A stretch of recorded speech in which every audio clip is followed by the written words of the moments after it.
Muy buen día tengan todos ustedes. Soy el licenciado Raúl Garibay Tarelo. Actualmente curso una maestría en Derecho Procesal Constitucional en la Facultad de Derecho y Ciencias Sociales, dependiente de nuestra Universidad Michoacana de San Nicolás de Hidalgo. Y con ese motivo, en esta ocasión quiero compartirles un poquito acerca de un tema que consideramos fundamental y trascendente, no solamente en la vida jurídica de nuestras instituciones, sino también en la realidad social. Y precisamente me refiero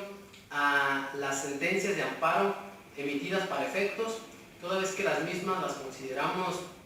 ineficaces, ineficientes y conculcatorias verdaderamente de principios constitucionales contenidos tanto en la Carta Magna como en el resto de nuestro ordenamiento jurídico nacional. Para comenzar esta plática, quiero recordar un poquito la reforma de junio de 2011 en materia de derechos humanos. Verdaderamente trajo consigo una nueva visión, un nuevo paradigma de la aplicación del derecho y la forma de verlo, además, que debe traducirse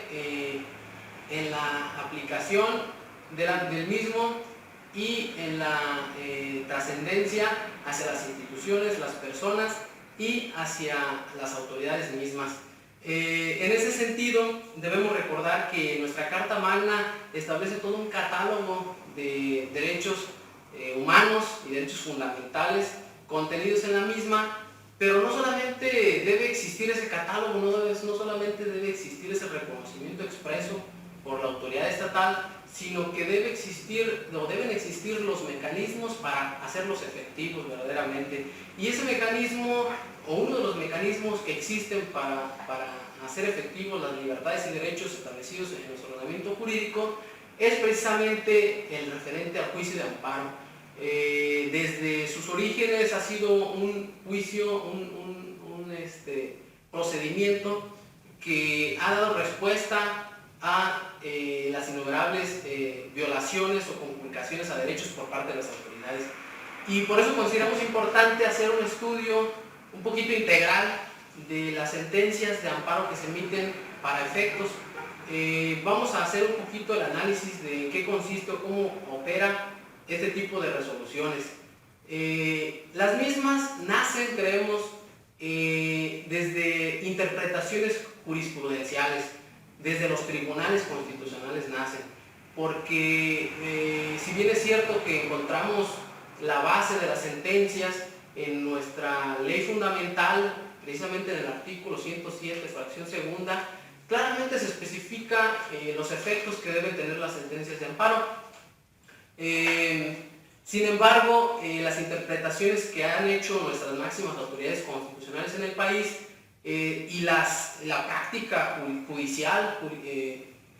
nos denota que un sinfín de demandas de amparo que se elaboran, que se tramitan, se concede la mayoría para efectos. Eso denota un problema que existe en nuestro ordenamiento jurídico y precisamente en nuestra institución de amparo.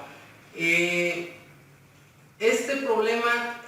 lo voy a explicar desde el origen, desde el ejercicio de la acción mediante la demanda de amparo. Cuando un individuo, una persona, considera que un acto de autoridad o una omisión de autoridad le vulnera o le restringe derechos y libertades contenidos en el ordenamiento jurídico, procede el juicio de amparo y lo hace a través o lo ejercita a través de la demanda. La demanda contiene los conceptos de violación que constituyen verdaderamente el fondo del derecho de acción, y una vez llevado a cabo toda la secuela procesal, se debe concluir o debe terminar el procedimiento con la etapa fundamental del mismo, que es precisamente la sentencia. Sin embargo, ¿cómo opera este tipo de estudio que hacen los tribunales de nuestro país respecto de las demandas que se interponen por los ciudadanos? Se presenta una demanda de amparo y se presentan conceptos de violación de tipo formal y de tipo material o sustancial. Aquí, cuando el Tribunal Constitucional tiene conocimiento de esta demanda, se aboca al estudio de los conceptos de violación de tipo formal, y si considera de ese estudio que realiza, considera que están debidamente comprobados o que son inconstitucionales tales conceptos o que tales hechos o tales pruebas son inconstitucionales, en ese momento se pronuncia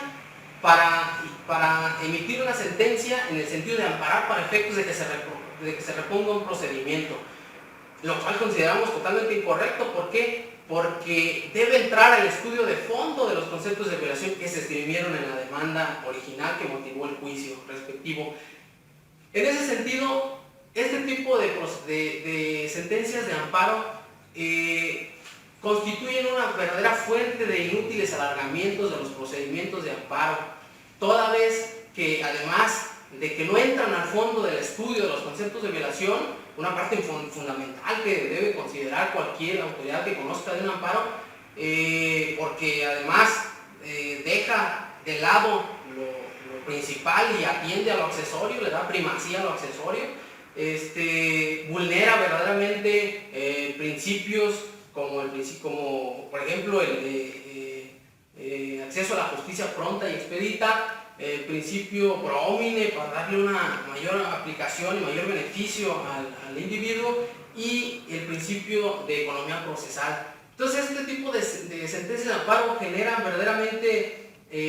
una patología, un círculo vicioso en las resoluciones de amparo, porque un mismo procedimiento, un procedimiento que da origen a un juicio de amparo puede dar infinidad de resoluciones en el mismo sentido sin atacar el fondo del asunto. Entonces, en ese sentido consideramos que